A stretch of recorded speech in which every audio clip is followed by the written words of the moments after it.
Hello traders, this is Bhuvaneshwaran. நாளைக்கு bank நிஃப்டியோட expiry. So நம்ம ஃபஸ்ட்டு பேங்க் நிஃப்டி பற்றி பார்த்துருவோம். பேங்க் நிஃப்டியோட 15 minutes டைம் ஃப்ரேம் வந்து வச்சுருக்கேன். ஸோ இதை பார்க்குறப்போ உங்களுக்கு ஏதாவது பேட்டர்ன் தெரியுதான்னு பாருங்கள். அதாவது மார்க்கெட்டில் inverse head and shoulders pattern வந்து கிரியேட் ஆகிருக்கு. நான் வந்து 15 minutes டைம் ஃப்ரேம் வச்சுருக்கேன், கவனமாக பார்த்துக்கோங்க. ஸோ அந்த inverse head and shoulders pattern வந்து பார்த்தீங்கன்னா இங்கே பாருங்கள். ஸோ இப்படி ஃபார்ம் ஆகிருக்கு. கிளியரா? இது போயிட்டு அதுக்கப்புறம் இதை பிரேக் பண்ணி மார்க்கெட் வந்து ஒரு நல்ல மூவ்மெண்ட் அப்படிங்கிறது வந்து கொடுத்துருக்கு. கிளியரா? ஸோ அப்போது நமக்கான அந்த நெக்லைன் வந்து இந்த இடத்துல பிரேக் ஆகிருக்கு. பிரேக் ஆனதுக்கப்புறம் மார்க்கெட் வந்து நல்ல மூவ்மெண்ட்டு. இது வந்து நேத்தியே நடந்துடுச்சு. கிளியரா? ரெண்டாவது, நேற்று நம்மளால் வீடியோ போட முடியல, கொஞ்சம் ஒர்க்கு விஷயமா வெளியில் போயிட்டேன். ஸோ ஈவினிங் வரத்துக்கே பார்த்திங்கன்னா ரொம்ப லேட் ஆகிடுச்சு, அதனால் வீடியோ போட முடியல, சாரி. ஸோ நாளைக்கான மார்க்கெட் வந்து எப்படி நடக்கும் அப்படிங்கிறது இப்போ நம்ம கிளியராக பார்த்துருவோம். ஒரு நல்ல ஒரு ஐடியா இருக்குது. ஸோ இப்போ பார்த்தீங்க அப்படின்னா நமக்கு இன்வெர்ஸ் ஹெட் அண்ட் ஷோல்டர்ஸ் வந்து பேட்டர்ன் வந்து பிரேக் அவுட் ஆகி மார்க்கெட் ப்ரைஸ் வந்து ஓரளவு நல்லா மேலே போயிடுச்சு. சப்போஸ் இதுக்கு நம்ம டார்கெட் வச்சுருந்தோம்னா எப்படி வைப்போம்? நம்ம ஆல்ரெடி சொல்லியிருந்தோம் இல்லையா, ஒரு ஹெட் அண்ட் ஷோல்டர்ஸ் பேட்டர்னில் வந்து நமக்கான அந்த ஸ்டாப் லாஸ் டார்கெட்டுங்கிறது எப்படி வைப்போம் அப்படின்னா, நம்மளோட டார்கெட் வந்து அந்த ஹெட்டுக்கும் அந்த நெக்லைனுக்கும் இருக்கிற அந்த ஹைட்டை தான் நம்ம வந்து டார்கெட்டாக வைப்போம். அப்போது இப்போ நான் இதை கிளியர் பண்ணிக்கிறேன் பாருங்கள். ஸோ இப்போ நமக்கான டார்கெட்டுங்கிறது வந்து இந்த ஹெட்டுக்கும் இந்த நெக்லைனுக்கும் நம்ம வைக்கிறோம்னு வச்சுக்கோங்க. ஸோ இந்த லெவல் வரைக்கும் நம்ம டார்கெட் வச்சுட்டோம். அப்போது நெக்லைன்லேருந்து நான் வந்து மேலே வைக்கிறேன் அப்படின்னா என்னோடய அதிகபட்ச டார்கெட் எதுவாக இருக்கும் அப்படின்னு பார்த்தீங்கன்னா இந்த ரேஞ்சு. ஸோ அதாவது 47,983 கிட்டே இருக்குது. கொஞ்சம் முன்ன பின்ன கூட இருக்கலாம். அப்போது நமக்கு சைக்கலாஜிக்கல் ரெசிஸ்டன்ஸ் அப்படிங்கிறது பார்த்தீங்கன்னா 48,000. சரியா? 48,000 இந்த பக்கத்துலேயே தான் இருக்குது. கிளியரா? அப்போ நல்லா பார்த்துங்க, நமக்கான அந்த பிரேக் அவுட் கொடுத்தது இந்த பேட்டர்ன், இந்த inverse head and shoulders pattern வந்து பிரேக் அவுட் கொடுத்து அதுக்கான ப்ராஃபிட் புக்கிங்கிறது வந்து 48,000 கிட்ட நமக்கு காமிக்குது. இந்த இடத்துக்கிட்ட வரப்போ அவங்களோட ப்ராஃபிட்டை வந்து புக் பண்ணுவாங்க. அது ஒரு விஷயம். கிளியரா? ஏன்னா நம்ம வந்து ஆல்ரெடி பார்த்துருந்தோம், நிஃப்டியில் இதே மாதிரி உங்களுக்கு ஹெட் அண்ட் ஷோல்டர்ஸ் பேட்டர்ன் வந்து 1 hourல கிரியேட் ஆகிருந்துச்சு. ஸோ அப்போது அது பார்த்தீங்கன்னா ஒரு பிரேக் அவுட் கொடுத்ததுக்கப்புறம் நம்ம சொல்லியிருந்தோம் 22,000 வரைக்கும் போகிறதுக்கு சான்சஸ் இருக்குது அப்படின்னு. அதே போல் மார்க்கெட் பார்த்தீங்கன்னா 22,000 வரைக்கும் போணுச்சு, கொஞ்சம் கீழே கூட போணுச்சு. ஆனால் அதுக்கப்புறம் பார்த்தீங்கன்னா சப்போர்ட் எடுத்துருச்சு. கிளியரா? ஸோ அதே போல் தான் மார்க்கெட் இங்கே வந்து பிரேக் அவுட் கொடுத்துருக்கு. ஸோ மேக்ஸிமம் எது வரைக்கும் போகலாம் அப்படின்னு பார்த்தீங்கன்னா 48,000 வரைக்கும் போகிறதுக்கு சான்ஸ் இருக்குது. ரெண்டாவது, 48,000 அப்படிங்கிறது வந்து பார்த்தீங்கன்னா ஒரு சைக்கலாஜிக்கல் ரேஞ்சு. இப்போது அது வந்து பார்த்தீங்கன்னா ரெசிஸ்டன்ஸாக ஆக்ட் ஆகும். ஏன்னா 48,000 அப்படிங்கிற ரேஞ்சை பிரேக் பண்ணுமா பண்ணாதா மார்க்கெட் அப்படிங்கிற மாதிரி தான் எல்லோரும் எதிர்பார்த்துக்கிட்டு இருப்பாங்க. அப்போது 48,000 தாண்டி ஒரு ஸ்ட்ராங்கான க்ளோசிங் வச்சா தான் ஃபர்தராக மார்க்கெட்டுக்கு எல்லோரும் பார்த்தீங்கன்னா லாங் வியூக்கு போவாங்க. அது வரைக்கும் பார்த்தீங்கன்னா மார்க்கெட் சைட்வேஸ்லையோ இல்லை டவுன் சைட் போகிறதுக்கான சான்சஸ் அப்படிங்கிறது வந்து இருக்குது. இப்போ நம்ம ஃபஸ்ட்டு பாயிண்டில் என்ன பார்த்தோம்? மார்க்கெட்டோட இந்த இதுக்கு முன்னாடி கிரியேட் ஆன பேட்டர்னை வச்சு பார்க்குறப்போ நமக்கு 48,000ங்கிறது வந்து ஒரு டார்கெட் பாயிண்ட்டாக இருக்கிறதுக்கு வாய்ப்பு இருக்குது. ஸோ இப்போ ப்ரைஸ் கிட்டத்தட்ட அந்த ரேஞ்சுக்கிட்டே இருக்கிறதுனால கொஞ்சம் மேலே போயிட்டு அதுக்கப்புறம் ப்ரைஸ் ரிவர்ஸ் ஆகிறதுக்கு சான்சஸ் இருக்குது. சரி, கிளியர்? இது ஒரு விஷயம். சரிங்களா? அப்போது ஸோ 48,000 மார்க்கெட் நல்லா ஸ்ட்ராங்காக பிரேக் பண்ணி மேலே போனால் மட்டும் நம்ம அப்சைட் டைரெக்ஷனுக்கான ட்ரேடை வந்து எடுக்கலாம். சரிங்களா? இதை கொஞ்சம் கவனமாக நோட் பண்ணிக்கோங்க. இப்போ ரெண்டாவது, அடுத்தது என்ன ஆகுது? இந்த கேண்டில் பாருங்கள், எவ்வளோ பெரிய கேண்டில் வந்து ஃபார்ம் ஆகிருக்கு அப்படின்னு சொல்லிட்டு நம்ம ஆல்ரெடி நம்மளோட வீடியோவில் நிறையா பேசியிருக்கோம். இந்த மாதிரி பெரிய கேண்டில் ஃபார்ம் ஆனிச்சுனாலே என்ன அர்த்தம்? இந்த இடத்துலலாம் நிறைய ஸ்டாப் லாஸ் அப்படிங்கிறது வந்து ட்ரிகர் ஆகிருக்கும். ஏன் அப்படின்னா மார்க்கெட் தொடர்ந்து பார்த்தீங்கன்னா lower high lower low formation வருது. அடுத்தது மேலே போனப்போ திரும்ப இந்த இடத்துல பார்த்தீங்கன்னா செல்லிங் ப்ரெஷர் வந்துருச்சு. அப்படிங்கிறப்போ மார்க்கெட் திரும்ப டவுன் சைடு தான் போகுங்கிற ஒரு நினப்பில் ஒவ்வொருத்தரும் பார்த்தீங்கன்னா இந்த இடத்துல ட்ரேட் எடுக்கும்போது ஒவ்வொருத்தரும் இங்கே வந்து ஒரு ஸ்டாப் லாஸ் வச்சுட்டு மார்க்கெட்டை ஷார்ட் பண்ணியிருப்பாங்க. அதாவது டவுன் சைட் டைரெக்ஷனுக்கான ட்ரேடை வந்து என்ட்ரி பண்ணியிருப்பாங்க. அவங்களுக்கான ஸ்டாப் லாஸை ஒவ்வொரு இடத்துலையும் சிலர் இங்கே ஸ்டாப் லாஸ் வச்சுருக்கலாம், ஒரு சிலர் இந்த ஸ்டாப் லாஸு, ஒரு சிலர் இங்கே ஸ்டாப் லாஸ்ன்னு சொல்லிட்டு வரிசையாக பார்த்தீங்கன்னா ஷார்ட் சைடுக்கு தான் போட்டிருப்பாங்க. மார்க்கெட் ஒரு சப்போர்ட் எடுத்துகிட்டு மேலே போகிறப்போ எல்லா ஸ்டாப் லாஸுக்கு ஹிட் ஆகிறதுனால தான் இவ்வளோ பெரிய கேண்டில் வந்து க்ரியேட் ஆகுது. சரிங்களா? ஃபார்ம் ஆகுது. அதனால் இங்கே நிறைய பார்த்தீங்கன்னா இம்பேலன்ஸ் அப்படிங்கிறது வந்து நிறைய க்ரியேட் ஆகிருக்கும். இம்பேலன்ஸ், இன்எஃபிஷியன்சி எது வேணாலும் சொல்லலாம். ஸோ இது எல்லாமே இங்கே நிறைய க்ரியேட் ஆகிருக்கும். ஸோ அப்போது இந்த ரேஞ்சை வந்து ஃபுல்ஃபில் பண்ண ப்ரைஸ் வந்து ட்ரை பண்ணோம். அப்போது கண்டிப்பாக அது நாளைக்கு நடக்கலாம், இல்லை நாளைக்கு மறுநாள் கூட எப்போ வேணுமோ நடக்கலாம். பட் ஆனால் இந்த இன்எஃபிஷியன்சி இந்த லெவலெல்லாம் விட்டுட்டு, இம்பேலன்ஸாக இருக்கிற இந்த லெவலெல்லாம் விட்டுட்டு மார்க்கெட் அப்படியே மேலே போகாது. கண்டிப்பாக இதுக்கிட்ட வந்துட்டு இதெல்லாம் கவர் பண்ணிட்டு தான் மேலே போக ட்ரை பண்ணோம். சரியா? அப்போது கீழே வந்துச்சு அப்படின்னா எது நமக்கு சப்போர்ட்டாக இருக்கும் அப்படின்னு பார்த்தீங்கன்னா, ஃபஸ்ட்டு சப்போர்ட் மார்க்கெட்டுக்கு இந்த ரேஞ்சு 47,650 இருக்கு இல்லையா, இதை நோட் பண்ணிக்கோங்க. இது வந்து நமக்கு ஃபஸ்ட்டு சப்போர்ட்டாக இருக்கிறதுக்கு வாய்ப்பு இருக்குது. ஏன்னா இந்த இடத்துல பார்த்தீங்க அப்படின்னா என்ன ஆயிருக்கு? மார்க்கெட் இன்றைக்கி ஓப்பன் ஆனது ஃபுல்லாக பார்த்தீங்கன்னா சைட்வேஸ் தான். ஃபஸ்ட்டு 15 minutes கேண்டலோட ஹையவும் லோவும் பிரேக் பண்ணி இன்றைக்கி ப்ரைஸ் எங்கேயுமே க்ளோசிங் வைக்கல. நல்லா பாருங்கள், இது வந்து ஹையு, இந்த ஹையை பிரேக் பண்ணி க்ளோசிங் எங்கேயுமே வைக்கல. அதே போல் இது வந்து லோ, ஃபஸ்ட்டு 15 மினிட்ஸ் கேண்டலோட லோ, இதையும் பிரேக் பண்ணி க்ளோசிங் வைக்கல. அப்போ மார்க்கெட் வந்து இதுக்குள்ளேயே ட்ரேட் ஆகிட்டு இருக்கு. அப்போ நாளைக்கு என்ன ஆகலாம் அப்படின்னு பார்த்தீங்கன்னா, ஒரு பொட்டன்ஷியல் மூவ்மெண்ட் கொடுக்கலாம். அதாவது அப் சைடோ இல்லை டவுன் சைடோ ஒரு நல்ல மூவ்மெண்ட் அப்படிங்கிறது வந்து கொடுக்கறதுக்கு வாய்ப்பு இருக்குது. அதனால் மார்க்கெட்டுக்கு ஃபஸ்ட்டு சப்போர்ட் அப்படிங்கிறது வந்து பார்த்தீங்கன்னா இந்த 47,650 சரிங்களா, இந்த ரேஞ்ச் வந்து பார்த்தீங்கன்னா ஃபஸ்ட்டு சப்போர்ட்டாக இருக்கும். ஸோ இதை நோட் பண்ணிக்கோங்க. ஸோ இது வந்து பார்த்தீங்கன்னா நமக்கு ஃபஸ்ட்டு சப்போர்ட். இதுக்கு கீழே 15 மினிட்ஸ் கேண்டில் வந்து ஸ்ட்ராங்காக க்ளோசிங் வச்சுது அப்படின்னா ஃபர்தராக மார்க்கெட் வந்து ஒரு டவுன் சைடு வரத்துக்கு வாய்ப்புங்கிறது வந்து அதிகமாகவே இருக்குது. சரிங்களா, ஸோ கீழே இறங்குற மார்க்கெட்டு எங்கே வந்து சப்போர்ட் எடுக்கலாம் அப்படின்னு பார்த்தீங்கன்னா இந்த 47,420லேருந்து 47,470 சரிங்களா. ஸோ இந்த ரேஞ்ச் இதை பிரேக் பண்ணிச்சுன்னா அடுத்தது இந்த ரேஞ்ச் வரைக்கும் வரதுக்கு வாய்ப்பு இருக்குது. ஏன்னா இதுக்கு முன்னாடி மார்க்கெட் வந்து மேலே போகிறப்போ இந்த ரேஞ்ச் வந்து ரெசிஸ்டன்ஸ் ஆக்ட் ஆகிருக்கு. அதுக்கப்புறம் கீழே வந்தது இதை பிரேக் பண்ணிவிட்டு மேலே போயிருக்கு. அப்போது ப்ரைஸ் இந்த ஃபஸ்ட்டு சப்போர்ட் 47,650 பிரேக் பண்ணிச்சு அப்படின்னா ஃபர்தராக அடுத்தது இதுக்கிட்ட வரதுக்கான வாய்ப்பு இருக்குது. இதையும் பிரேக் பண்ணிச்சு, நல்லா புரிஞ்சுக்கோங்க, இதையும் பிரேக் பண்ணிச்சு அப்படின்னா அடுத்ததாக இதுக்கான சப்போர்ட்டுங்கிறது பார்த்தீங்கன்னா 47,250லேருந்து 47,290 இதுதான் அதுக்கான அடுத்த சப்போர்ட்டாக இருக்கும். இப்போது நம்ம 3 சப்போர்ட் சொல்லியிருக்கோம். ப்ரைஸ் கீழே இறங்குச்சுன்னா 47,650ங்கிறது வந்து ஒரு ஃபஸ்ட்டு சப்போர்ட்டு. இதை பிரேக் பண்ணிச்சு அப்படின்னா அதுக்கு அடுத்த சப்போர்ட்டுங்கிறது வந்து 47,420லேருந்து 470. இதையும் பிரேக் பண்ணிச்சு அப்படின்னா 47,250லேருந்து 290 சரிங்களா. இந்த ரேஞ்ச் வரைக்கும் வரதுக்கான வாய்ப்பு அப்படிங்கிறது வந்து இருக்குது. ஏன்னா இங்கே நிறையா இம்பேலன்ஸ் அப்படிங்கிறது வந்து இருக்குது. இவ்வளோ பெரிய கேண்டில் ஃபார்மாக இருக்குது, இங்கே வந்து சரியாகவே டிரான்சாக்ஷன் வந்து நடந்திருக்காது. ஸோ இதெல்லாம் கவர் பண்ணுறதுக்கு ப்ரைஸ் கீழே வரதுக்கான சான்சஸ் இருக்குது. இது நாளைக்கே கூட நடக்கலாம், இல்லை அடுத்த வாரம் கூட நடக்கலாம் சரிங்களா. ஆனால் கண்டிப்பாக இதெல்லாம் வந்து மார்க்கெட் வந்து ஃபுல்ஃபில் பண்ணிட்டு தான் போகும். ஸோ நம்ம ஆல்ரெடி சொன்ன மாதிரி நமக்கான ரெசிஸ்டன்ஸ் அப்படிங்கிறது வந்து இந்த 48,000 இந்த கேண்டிலோட ஹையை வந்து மார்க் பண்ணிக்கோங்க. ஸோ இது வந்து 48,000 கிட்ட இருக்குது. ஸோ இப்போ இந்த 48,000 வந்து நம்ம மார்க் பண்ணிக்கோம். இது வந்து நமக்கு ஃபஸ்ட்டு ரெசிஸ்டன்ஸாக இருக்கிறதுக்கான வாய்ப்பு அப்படிங்கிறது இருக்குது.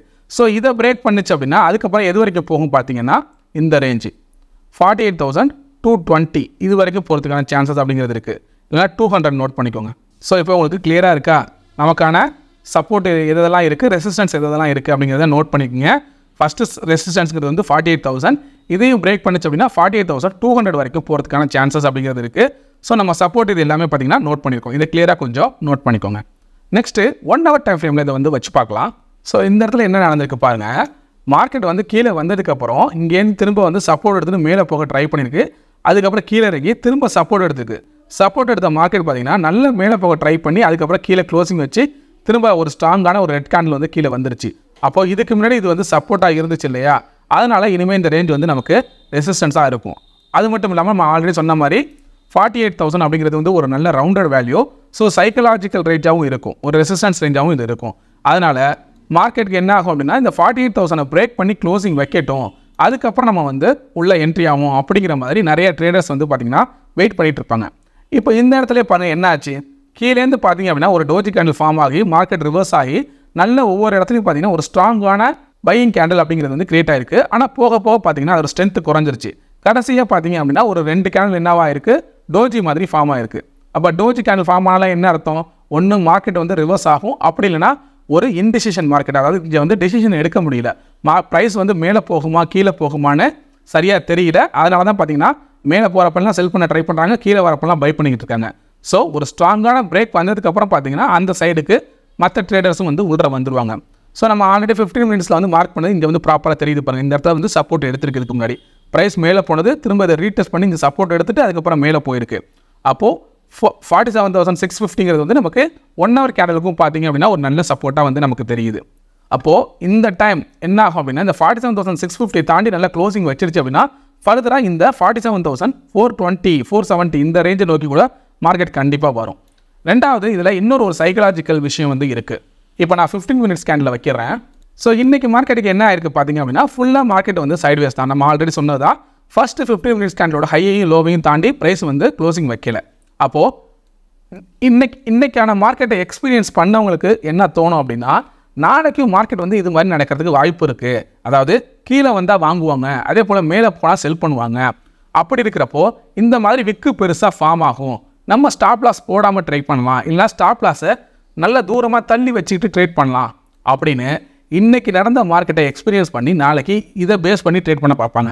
அப்போ என்ன பண்ணுவாங்க அப்படின்னா, மார்க்கெட் கீழே இறங்க எப்படி நேற்றுக்கு நம்ம இந்த இடத்துல கீழே இறங்குறப்பெல்லாம் பை பண்ணி கொண்டு போனாங்களோ அப்போ இறங்குறப்ப பை பண்ணி கொண்டு போவாங்க அப்படின்னு சொல்லிட்டு நிறைய பேர் என்ன பண்ணுவாங்க அப்படின்னா, இறங்குறப்பெல்லாம் பை பண்ண ட்ரை பண்ணுவாங்க.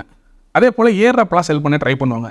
ஸோ பெரிய பெரிய ட்ரேடர்ஸ் எல்லாம் பார்த்தீங்க அப்படின்னா கண்டிப்பாக இது வந்து ஒரு ட்ராப் மாதிரி யூஸ் பண்ணி நாளைக்கு பெரிய லெவலில் மார்க்கெட்டை அடிக்கிறதுக்கோ இல்லை மேலே கொண்டு போகிறதுக்கோ சான்ஸ் வந்து கண்டிப்பாக அமையும்.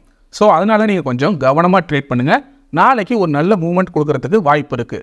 எய்தர் டவுன் சைடோ இல்லை அப் சைடோ நடக்கலாம். ஸோ இன்றைக்கி நடந்த மாதிரி இந்த மாதிரி பெருசாக விக்கு ஃபார்ம் ஆகும், எப்படி ப்ரைஸ் கீழே வந்தாலும் திரும்ப மேலே போயிடும், இல்லை எப்படி மேலே போனாலும் திரும்ப கீழே வந்துடும் அப்படிங்கிற அந்த மைண்ட் செட்டோட நீங்கள் நாளைக்கும் அப்ரோச் பண்ணாதீங்க. கிளியராக கொஞ்சம் கவனமாக ட்ரேட் பண்ணுங்கள். ஸோ அதுக்கு தான் நான் வந்து இந்த ரேஞ்ச் எல்லாம் கொடுத்துருந்தேன். ஒன்ஸ் இந்த ரேஞ்ச் வந்து ஸ்ட்ராங்காக பிரேக் ஆகிடுச்சு அப்படின்னா ஃபர்தராக மார்க்கெட் வந்து டவுன் சைடு வர ஆரம்பிச்சிடும். அதே போல் 48,000 தாண்டி நல்ல ஒரு க்ளோசிங் வச்சுது அப்படின்னா ஃபர்தராக அடுத்த ரெசிஸ்டன்ஸ் நோக்கி மார்க்கெட் மேலே போகும். ஸோ இப்போ நான் சொன்ன எல்லா விஷயமும் உங்களுக்கு ஓரளவு கிளியராக புரிஞ்சிருக்கும்னு நினைக்கிறேன். நெக்ஸ்ட் நம்ம வீக்லி சிபிஆரை பிளாட் பண்ணி பார்க்கலாம். ஸோ இப்போ நான் வீக்லி சிபிஆரை பிளாட் பண்ணியிருக்கேன். இந்த இடத்துல பார்த்தீங்க அப்படின்னா நம்ம ட்ராப் பண்ண அந்த 48,000 இந்த ரெசிஸ்டன்ஸ் ரேஞ்சுக்கிட்டே பார்த்தீங்க அப்படின்னா வீக்லி சிபிஆரோட சென்ட்ரல் பாயிண்ட் அப்படிங்கிறது வந்து இருக்குது. கிளியராக தெரியுது இல்லையா? அப்போது நமக்கு எக்ஸ்ட்ராவாக ஒரு கன்ஃபர்மேஷன் கிடைக்கிது. இது வந்து பார்த்தீங்கன்னா இந்த ரேஞ்சு ஒரு ஸ்ட்ராங்கான ரெசிஸ்டன்ஸாக ஆக்ட் ஆகிறதுக்கான வாய்ப்பு இருக்குது. இதை பிரேக் பண்ணி ஸ்ட்ராங்காக க்ளோசிங் வச்சா மட்டும் தான் ஃபர்தராக மார்க்கெட் வந்து அப்சைட் மூவ்மெண்ட்டுக்கு போகும். அதர்வைஸ் ப்ரைஸ் இதுக்கிட்ட போயிட்டு டச் பண்ணிட்டு கூட திரும்ப ரிவர்ஸ் ஆகலாம். அப்போ நமக்கு சிபிஆரை பேஸ் பண்ணி பார்க்குறப்பையும் இது வந்து ஒரு ரெசிஸ்டன்ஸ் லெவலாக தெரியுது. ஸோ நம்ம அதுக்கு அடுத்து சொன்ன மாதிரி இதை பிரேக் பண்ணிச்சுன்னா 48,200 வரைக்கும் போகும்னு சொல்லியிருந்தோம். ஸோ அதுக்கு மேலே பார்த்தீங்க அப்படின்னா 48,200 கூட போகலாம், இல்லை அதுக்கு மேலே டாப் சென்ட்ரல் பாயிண்ட் இருக்குது 280 கிட்ட இருக்குது. கிளியரா? ஸோ இந்த ரேஞ்சையும் நோட் பண்ணிக்கோங்க. இதை சப்போஸ் பிரேக் பண்ணால் கூட இது வரைக்கும் போயிட்டு கூட டச் பண்ணிட்டு வரலாம். அப்போது நாளைக்கு மார்க்கெட் வந்து நான் டவுன் சைடோ இல்லை அப் சைடோ போகும்னு சொல்லலை, எந்த ரேஞ்சை வந்து பிரேக் பண்ணால் எப்படி ட்ரேட் பண்ணலாம் அப்படிங்கிறதான் சொல்லியிருக்கேன். கிளியராக புரியுதா? இருந்தாலும் நமக்கு இந்த 48,000 அப்படிங்கிறது வந்து ஒரு சைக்காலஜிக்கல் ரேஞ்சு.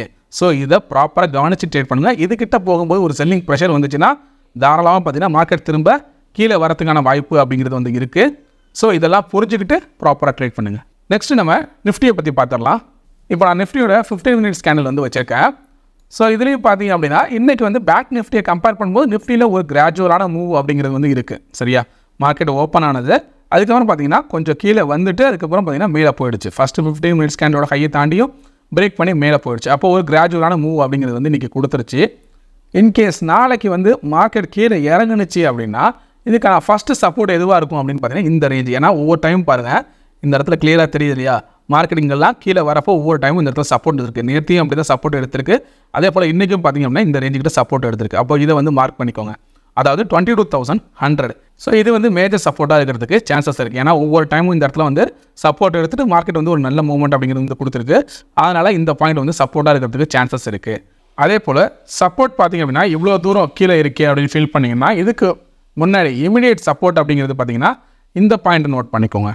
அதாவது இந்த ரேஞ்சு 22,180 கிட்ட. ஓகேவா? 180 இல்லை 185 இந்த ரேஞ்சை நோட் பண்ணிக்கோங்க. ஸோ இதையே நான் நோட் பண்ணேன் அப்படின்னு பார்த்தீங்கன்னா இங்கே பாருங்கள் மார்க்கெட் வந்து ஒவ்வொரு டைமும் இந்த இடத்துல சப்போர்ட் எடுத்திருக்கு. அதுக்கப்புறம் இதை வந்து நல்லா பிரேக் பண்ணியிருக்கு. அதுக்கப்புறம் கன்சாலிடேட் ஆகிட்டு மேலே போக ட்ரை பண்ணப்போ ரெசிஸ்டன்ஸாக ஆக்ட் ஆகிருக்கு. அதுக்கப்புறம் மார்க்கெட் வந்து ஒரு நல்ல ஃபாலு. திரும்ப இங்கே மேலே போனப்பையும் பார்த்தீங்க அப்படின்னா இன்றைக்கி பார்த்தீங்க அப்படின்னா இந்த ரேஞ்ச் வந்து ஒரு ரெசிஸ்டன்ஸாக ஆக்ட் ஆகிருக்கு. அதுக்கப்புறம் ப்ரைஸ் இதில் வந்துட்டு இதை பிரேக் பண்ணதுக்கப்புறம் மேலே போயிருக்கு. அப்போது ப்ரைஸ் திரும்ப கீழே வந்துச்சு அப்படின்னா இமிடியேட் சப்போர்ட் அப்படிங்கிறது வந்து இந்த 22,185 இருக்கும். சரியா? மார்க்கெட் வந்து நாளைக்கு ஃப்ளாட்டாக ஓப்பன் ஆகுதான்னு பார்த்துக்கோங்க. அப்படி ஓப்பன் ஆனிச்சுன்னா இது வந்து இமிடியேட் சப்போர்ட்டாக வந்து இருக்கும். இன்கேஸ் பேங்க் நிஃப்டி ஃபால் ஆனிச்சு அப்படின்னா நிஃப்டியும் வந்து பார்த்தீங்கன்னா உங்களுக்கு ஃபால் ஆகிறதுக்கான சான்சஸ் இருக்குது. ஆல்ரெடி உங்களுக்கு தெரியும் இல்லையா? நம்ம நிஃப்டியில் ட்ரேட் பண்ணுறோம் அப்படின்னா சைட் பை சைடு வந்து பேங்க் நிஃப்டி நம்ம வந்து வாட்ச் பண்ணணும். பேங்க் நிஃப்டியில் ஏதாவது ஒரு இம்பாக்ட் கிரியேட் ஆனிச்சு அப்படின்னா அது வந்து நிஃப்டியையும் பாதிக்கும். சரியா? ஸோ அப்போது நீங்கள் நிஃப்டியில் ட்ரேட் பண்ணுறப்போ பேங்க் நிஃப்டியும் சைட் பை சைடு வந்து வாட்ச் பண்ணிக்கிட்டே இருங்க. சரி, இதெல்லாம் பார்த்தீங்க அப்படின்னா மேஜரான சப்போர்ட். ஃபஸ்ட்டு சப்போர்ட்டுக்கு வந்து 22,185. ஸோ இதை பிரேக் பண்ணிச்சு அப்படின்னா கண்டிப்பாக 22,100 வரைக்கும் வரதுக்கான சான்சஸ் இருக்குது. சரி, இதை பிரேக் பண்ணிச்சு அப்படின்னா அடுத்தது இது வரைக்கும் வரலாம் அப்படின்னா இந்த ரேஞ்சை வந்து நோட் பண்ணிக்கோங்க. இந்த 22,000லேருந்து 22,030. சரியா? இந்த ரேஞ்ச் வரைக்கும் மார்க்கெட் வரதுக்கான சான்சஸ் இருக்குது. ஸோ இந்த 3 லெவலையும் நோட் பண்ணிக்கோங்க. இது 3 பார்த்தீங்கன்னா ஒரு ஸ்ட்ராங்கான சப்போர்ட்டாக இருக்கிறதுக்கான வாய்ப்பு இருக்குது. ஸோ அடுத்தது இதுக்கான ரெசிஸ்டன்ஸ் எதுவாக இருக்கும் அப்படின்னு பார்த்தீங்கன்னா இந்த பாயிண்ட். ஸோ இந்த ரேஞ்சை வந்து நோட் பண்ணிக்கோங்க. அதாவது 22,365 இல்லைனா 350. ஓகேவா? இந்த லெவலை வந்து நோட் பண்ணிக்கோங்க. ஸோ இந்த ரேஞ்ச் வந்து பார்த்தீங்கன்னா உங்களுக்கு ஃபஸ்ட்டு ரெசிஸ்டன்ஸாக இருக்க வாய்ப்பு இருக்குது. மார்க்கெட் இன்கேஸ் மேலே போணுச்சு அப்படின்னா இந்த ஸ்விங் இருக்குது. அதுக்கு முன்னாடியே பார்த்தீங்கன்னா இந்த இடத்துல சப்போர்ட் எடுக்க ட்ரை பண்ணிருக்கு. சப்போர்ட் பிரேக் ஆனதுக்கு அப்புறம் பார்த்தீங்கன்னா திரும்ப மேலே போகிறப்ப இந்த இடம் வந்து ரெசிஸ்டன்ஸ் ஆக்டாக இருக்குது. அப்போது 22,350 வந்து ஒரு ஸ்ட்ராங்கான ரெசிஸ்டன்ஸ். இப்போ இதை 1 hour டைம் ஃப்ரேமில் வச்சு பார்க்கலாம். ஸோ 1 hour டைம் ஃப்ரேமில் வச்சு பார்க்குறப்ப நமக்கு கிளியராக தெரியுது பாருங்கள் இந்த இடத்துல. ஸோ இது வந்து பார்த்தீங்கன்னா ஒரு ரெசிஸ்டன்ஸ் ரேஞ்ச், அதாவது 22,250. இதுவே பார்த்தீங்கன்னா ஒரு நல்ல ரெசிஸ்டன்ஸ் ரேஞ்சு தான். ஏன்னா மார்க்கெட் வந்து கீழே இறங்கினப்போ ஒவ்வொரு டைமும் பார்த்தீங்கன்னா இந்த இடத்துல சப்போர்ட் எடுக்க ட்ரை பண்ணியிருக்கு, மேலே போயிருக்கு. அதுக்கப்புறம் இதை ஸ்ட்ராங்காக பிரேக் பண்ணதுக்கப்புறம் மார்க்கெட் ப்ரைஸ் இதுக்கிட்ட வரவே வரல. ஓகேவா? இன்கேஸ் இப்போ ப்ரைஸ் மேலே இருக்கிறது இதை வந்து டச் பண்ணுறதுக்காக கூட, ரீடெஸ்ட் பண்ணிவிட்டு திரும்ப கீழே வரதுக்காக கூட அப்படிங்கிற மாதிரி நம்ம எடுத்துக்கலாம். அப்போது இந்த 22,250 அப்படிங்கிறது வந்து இந்த ரேஞ்ச் வந்து ஒரு ஸ்ட்ராங்கான ரெசிஸ்டன்ஸாக இருக்க வாய்ப்பு இருக்குது. அதனால தான் பார்த்தீங்கன்னா இன்றைக்கி மார்க்கெட்டுக்கு கரெக்டாக இந்த இடத்துக்கிட்ட வந்துட்டு அதுக்கப்புறம் லாஸ்ட் 1 hour கேண்டில் பார்த்தீங்கன்னா ஒரு செல்லிங் ப்ரெஷர், மார்க்கெட் வந்து ஒரு பியர் கேண்டில் வந்து ஃபார்ம் ஆகிருக்கு. அப்போது இனிமேல் இந்த ரேஞ்சை தாண்டி கரெக்டாக இதை வந்து நோட் பண்ணிக்கோங்க. இதை தாண்டி க்ளோசிங் மேலே 1 hour கேண்டில் வச்சா மட்டும் தான் ஃபர்தராக மார்க்கெட் வந்து அப்சைட் டைரக்ஷனுக்கு போகும். நாளைக்கு வந்து இதுக்கு இந்த இடத்துல ஏதாவது ஒரு செல்லிங் ப்ரெஷர் வருது அப்படின்னா திரும்ப மார்க்கெட் பார்த்தீங்கன்னா ஒரு டவுன் சைடு வரத்துக்கு சான்சஸ் அப்படிங்கிறது வந்து அதிகமாகவே இருக்குது. ஸோ இந்த ரேஞ்செல்லாம் நோட் பண்ணிக்கோங்க. நாளைக்கு மார்க்கெட் வந்து 22,250 1 hour கேண்டில் வந்து பிரேக் பண்ணி க்ளோசிங் வைக்குதான்னு பாருங்கள். அப்படி வச்சதுன்னா அடுத்ததாக 22,350 வரைக்கும் மார்க்கெட் போகிறதுக்கான சான்சஸ் இருக்குது. இல்லை இதுக்கு கீழே மார்க்கெட் வந்து க்ளோசிங் வச்சிருச்சு அப்படின்னா ஃபர்தராக பார்த்தீங்கன்னா டவுன் சைடு வரும். இல்லைனா இதுக்குள்ளேயே பார்த்தீங்க அப்படின்னா மார்க்கெட் ட்ராவல் ஆகிட்டு இருக்கும். ஸோ இந்த லெவல்ஸ் எல்லாத்தையும் நீங்கள் ப்ராப்பராக நோட் பண்ணிக்கோங்க. ஸோ பார்த்துக்கோங்க, இந்த லெவல்ஸ் எல்லாத்தையும் நீங்கள் கொஞ்சம் நோட் பண்ணிக்கோங்க. ஸோ நெக்ஸ்ட்டு வீக்லி சீப்பரை அதில் பிளாட் பண்ணி பார்க்கலாம். ஸோ இப்போ நம்ம வீக்லி சீப்பரை வச்சு பார்க்குறப்போ நமக்கு கிளியராக தெரியுது பாருங்கள். நம்ம கரெக்டாக பார்த்தீங்க அப்படின்னா இது வந்து ப்ரைஸ் வந்து சென்ட்ரல் பாயிண்ட்டுக்கு மேலே இப்போதைக்கு இருக்குது. ஆனால் டாப் சென்ட்ரல் பாயிண்ட்டை டச் பண்ணிட்டு திரும்ப பார்த்தீங்கன்னா ரிவர்ஸ் ஆகிருக்கு. அப்போது இந்த டாப் சென்ட்ரல் பாயிண்ட்டை பிரேக் பண்ணி எப்போ க்ளோசிங் வைக்குதோ அப்போ தான் ஃபர்தராக மார்க்கெட் வந்து ஒரு அப்சைட் மூவ்மெண்ட் வந்து கொடுக்கும். இப்போ இந்த சென்ட்ரல் பியூர் பாயிண்ட்டு இந்த ரேஞ்ச் இருக்கு இல்லையா, அதாவது 22,190 கிட்டே இருக்குது. இப்போ நம்ம அதுக்கு முன்னாடி ட்ராப் பண்ணது 185 இந்த சப்போர்ட்டு. ஸோ இதை பிரேக் பண்ணி க்ளோசிங் வச்சுதுன்னா ஃபர்தராக மார்க்கெட் வந்து டவுன் சைடு வரதுக்கான சான்சஸ் அப்படிங்கிறது இருக்குது. சரியா? ஸோ இந்த வீக்லி சீப்பரை வச்சு பார்க்குறப்பையும் ப்ரைஸ் பார்த்தீங்க அப்படின்னா இதை பிரேக் பண்ணால் தான் ஃபர்தராக மேலே போகும், இல்லைனா இதுக்குள்ளேயே ட்ராவல் ஆகிறதுக்கான சான்சஸ் அப்படிங்கிறது இருக்குது. சரியா? ஸோ இதையும் பேஸ் பண்ணி உங்களோட ட்ரேடிங் பிளான் என்ன அப்படிங்கிறத வந்து பார்த்துக்கோங்க. ஸோ இந்த வீடியோ உங்களுக்கு பிடிச்சிருந்துச்சி அப்படின்னா லைக் பண்ணுங்கள், ஃப்ரெண்ட்ஸ்க்கும் ஷேர் பண்ணுங்கள். உங்களுக்கு ஏதாவது சந்தேகம் இருந்தால் கமெண்ட் பண்ணுங்கள். மறக்காமல் சப்ஸ்கிரைப் பண்ணிடுங்க. தேங்க்யூ.